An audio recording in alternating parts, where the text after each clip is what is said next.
What is Tome AI? Should you be using it, and what does it cost? Well, these are some of the questions that we'll be answering today in the Tome AI review. So let's check them out. A quick overview of some of the features that Tome AI offers. You can see over here we're on its homepage, and all you need to do is sign up with your email address.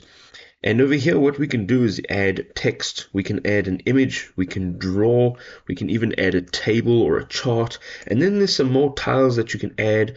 These you can go ahead and embed into your design over here, and then you can change your theme altogether. All right, so we're going to go ahead over here at the bottom. You can see that there's a bunch of commands. So here you can really do quite a bit. There's quite a lot of options over here.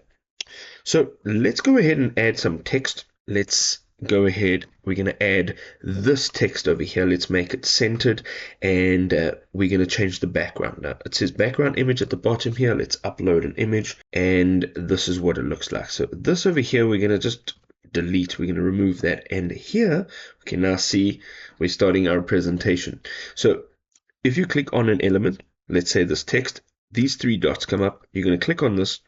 And here you can change the alignment. So let's make it all the way at the bottom here. And then if you double click on the actual text itself, right, it'll give you some options. So let's say we want to change the size of the text.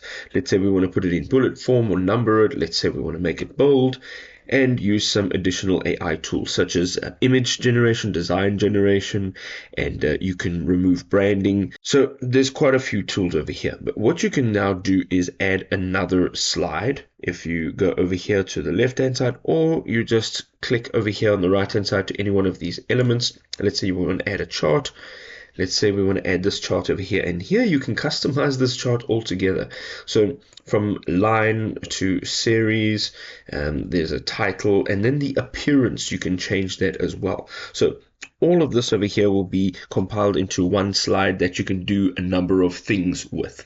You can go ahead, you can view analytics, you can comment on it, you can record a narration like I'm doing right now. So you can present this, and then you can share it, of course, duplicate your project, and there's a few other options. It also has a presentation option. So if you click on this play button over here, it'll play it in a series of all your slides, one after the other. And I think this is a fantastic tool for designers. It's a fantastic tool for anybody that's wanting to present in a more creative manner and present in different ways than your more traditional methods.